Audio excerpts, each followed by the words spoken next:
Hoy en día, volar en un avión es tan seguro como ir en autobús o desplazarse en metro. Por supuesto, eso no impide que la gente tenga miedo a volar. Para algunos, la perspectiva de los vuelos de larga distancia o sentir el escalofrío de las turbulencias son razones para evitar por completo los aviones. Y luego, cada año hay historias de vuelos derribados o desaparecidos, lo que añade leña al fuego de la aviofobia. Tomemos por ejemplo el infame Triángulo de las Bermudas, esa conocida región de la parte occidental del Océano Atlántico Norte. ¿Qué tiene eso que ver con el miedo a volar? Bueno, se cree que un gran número de aviones desaparecieron misteriosamente mientras volaban sobre el Triángulo de las Bermudas, y sus restos y pasajeros rara vez se recuperan.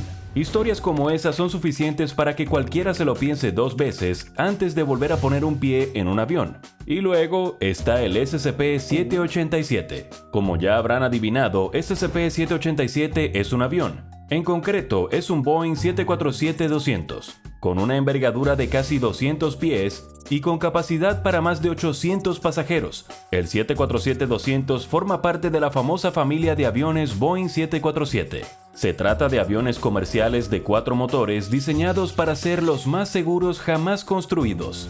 Sin embargo, el Boeing 747-200, que desde entonces es conocido por la Fundación como SCP-787, es ligeramente diferente al que podría llevarte desde tu aeropuerto más cercano a tus ansiadas vacaciones.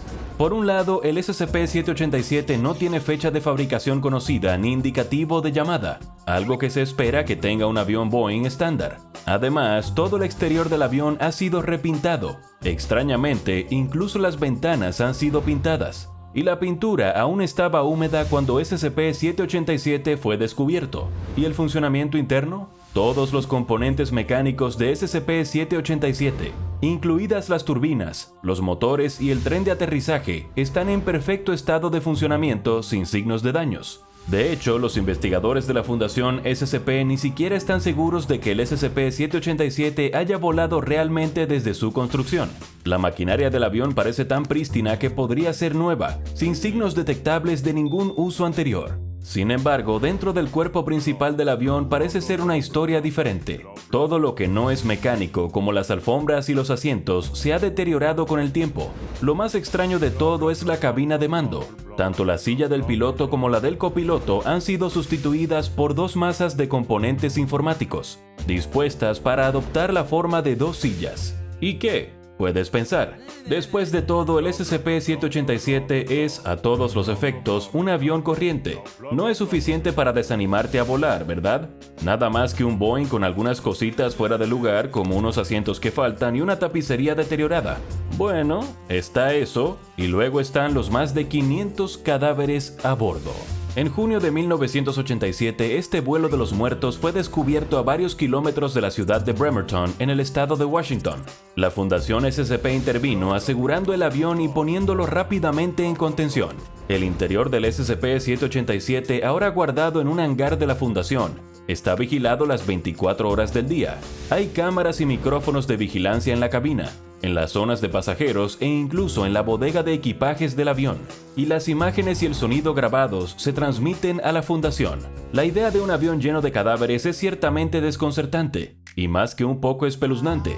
Pero, ¿por qué la necesidad de toda la vigilancia? Después de todo, los cuerpos a bordo están todos muertos, ¿no? Seguramente no van a ninguna parte. Bueno, hablemos de esos cuerpos. ¿Cómo se espera que alguien muera cuando está a bordo de un avión? ¿Quizás saldrían despedidos durante un aterrizaje forzoso? ¿O tal vez una despresurización repentina haría que los pasajeros se asfixiaran por falta de oxígeno? En circunstancias normales podrías tener razón, pero el SCP-787 no es un avión ordinario, y los pasajeros a bordo no murieron de la manera que se esperaría de un accidente aéreo ordinario. Denominados por el personal de investigación como especímenes SCP-787-A, los cadáveres a bordo de este Boeing 747-200 en particular tienen todos causas de muertes dramáticamente diferentes. Algunos de los especímenes muestran signos de estrangulamiento, otros parecen haber muerto de hambre o ahogados. Otros cuerpos a bordo presentan heridas de bala o de arma blanca, mientras que otros cadáveres parecen haber muerto como consecuencia de un traumatismo por objeto contundente. Algunos incluso han sido desangrados, es decir, se les ha sacado toda la sangre. Una característica común a todos los especímenes a bordo del SCP-787 es que sufrieron algún tipo de mutilación. A 23 pasajeros se les extirpó la lengua, a otros 73 se les cortó el cuero cabelludo, a 230 se les grabaron letras cirílicas en la mano izquierda y a casi 500 de los pasajeros se les extirparon las puntas de los dedos.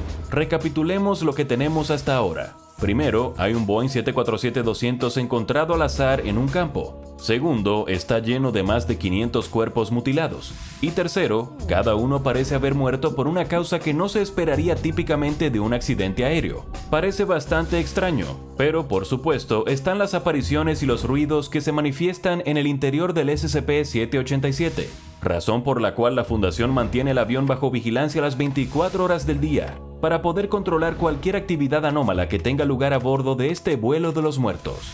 Cualquier intento por parte del personal de la Fundación de entrar en el avión durante un suceso anómalo ha provocado que los individuos sean expulsados físicamente del SCP-787, causando graves daños en los órganos y hemorragias internas de hasta 72 horas. Las anomalías que se producen en el interior del SCP-787 van desde la presencia de fuertes ruidos sin origen evidente hasta la manifestación de extrañas entidades con forma humana dentro del avión.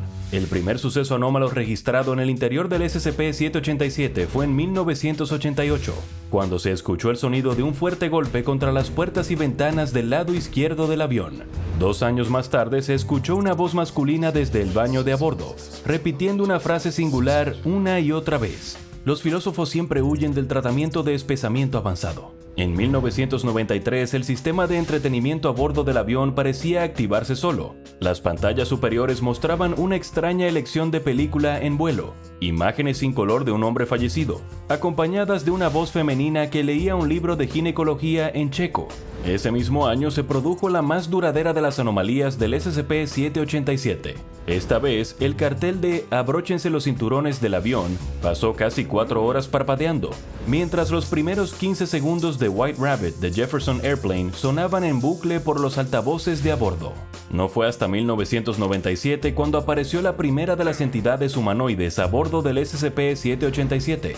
Esta figura era indistinta, sin ningún detalle discernible, poco más que una forma humana de pie en los pasillos.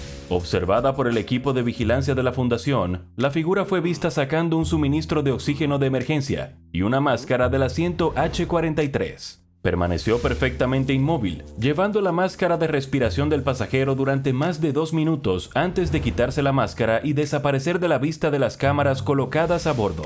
La figura no apareció en ningún otro lugar dentro del avión.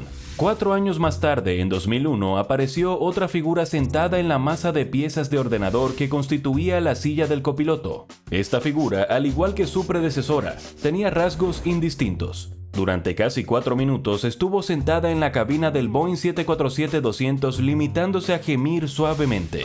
A continuación, se precipitó hacia adelante, vomitando sobre la consola que tenía delante antes de desaparecer rápidamente como la primera figura. El personal de la Fundación SCP recogió una muestra del vómito que dejó la entidad. Tras realizar un análisis de la muestra, el personal de investigación encontró rastros de óxido nitroso, torio, excremento de aves y 3 uñas humanas. Por el momento, se desconoce el origen de estas figuras humanoides. ¿Podrían ser estas entidades las almas de los pasajeros muertos que intentan ofrecer una visión de lo que ocurrió a bordo de este vuelo? ¿O tal vez estas criaturas indistintas con forma humana sean las responsables de la muerte de los pasajeros del SCP-787? La siguiente anomalía en el SCP-787 se produjo en 2005, cuando se grabó una voz femenina hablando a través del sistema de altavoces de a bordo.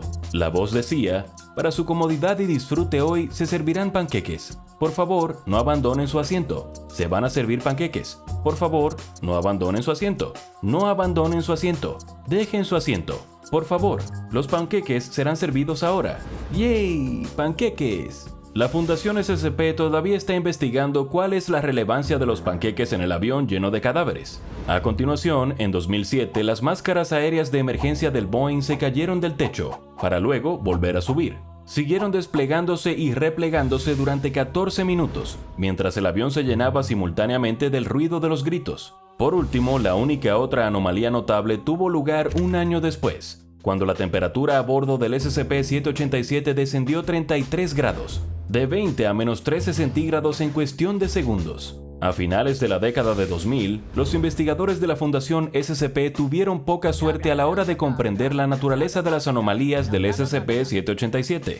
En su lugar, centraron su atención en la identificación de los cuerpos de los pasajeros fallecidos a bordo, mediante el uso de técnicas forenses avanzadas y bases de datos de población. Estos investigadores intentaron determinar de dónde procedían exactamente estos cuerpos. Los investigadores aún no habían determinado si todos habían muerto en el avión o si alguien los había exhumado en las tumbas antes de colocarlos a bordo por alguna razón desconocida. De hecho, la respuesta no era ninguna de las dos cosas, y los investigadores de la Fundación descubrieron algo que nadie esperaba. Uno de los pasajeros seguía vivo. Para aclarar, el cuerpo a bordo del SCP-787 estaba definitivamente fallecido, pero los investigadores identificaron el cadáver como un optometrista jubilado de Atlanta, Georgia, que seguía muy vivo. Los agentes de la Fundación descubrieron que el hombre estaba simultáneamente vivo y bien en su casa de Atlanta, pero también muerto a bordo del Boeing 747-200.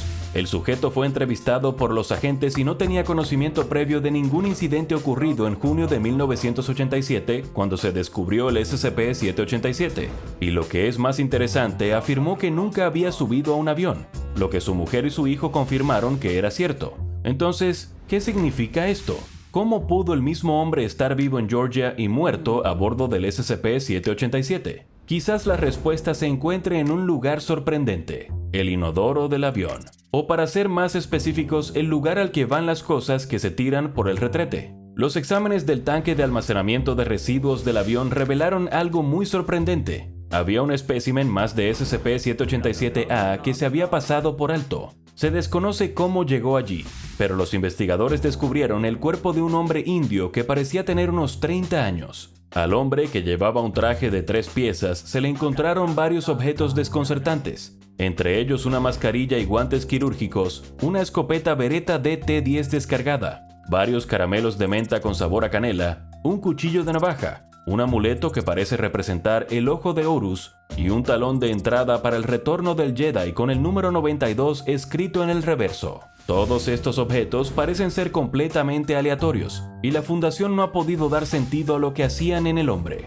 o por qué su cuerpo no parece mostrar el mismo estado de descomposición que el resto de los encontrados a bordo. Sin embargo, había un objeto que podría contener algunas respuestas. Por alguna razón, este hombre también poseía una copia del registro de vuelo de SCP-787. El registro consistía en una serie de coordenadas que se repetían 5.478 veces. Las coordenadas apuntan a un punto aparentemente aleatorio en el Océano Pacífico, a varios cientos de millas de las infames Islas Pitcairn, la isla en la que se instalaron los famosos amotinados del HMS Bounty, tras apoderarse de su barco y dejar al capitán a la deriva en el océano. ¿Es este lugar el secreto del SCP-787? Aunque nadie de la Fundación SCP ha confirmado ni desmentido nada de esto, una de las teorías que rodean la zona es que se trata de otro lugar similar al Triángulo de las Bermudas, que contiene algún tipo de anomalía temporal que los aviones involuntarios atraviesan, solo para encontrarse desplazados en el tiempo. Por supuesto, el problema con esa teoría es que el hombre de Atlanta dijo que nunca había estado a bordo de un avión, o al menos todavía no. Es totalmente posible que el SCP-787 sea un avión que realizó un vuelo en algún momento de un futuro no muy lejano, para llegar en junio de 1987 atravesando una brecha temporal en la zona cercana a las Islas Pitcairn. Claro, puede que no explique lo que les ocurrió a todos los que iban a bordo, pero al menos podría explicar cómo SCP-787 llegó dónde y cuándo lo hizo. Todos los aviones están equipados con un dispositivo que registra los datos del vuelo, en caso de accidente, conocido por la mayoría como la caja negra del avión, y los investigadores pudieron descubrir la del SCP-787 dentro de un compartimento bajo uno de los asientos del avión. La grabadora se encontró dentro de un compartimento lleno de amianto tóxico y sangre humana seca. Esperaban que tal vez contuviera algunas respuestas sobre la procedencia exacta del SCP-787 y lo que había ocurrido con sus pasajeros. Desgraciadamente no. El registrador de datos de vuelo no contenía ninguna información más allá de una simple frase: lamentarse. Aunque se trata de un misterio inexplicable, la Fundación considera que SCP-787 es una anomalía segura, ya que no representa una amenaza realista ni muestra signos de intentar salir de la contención.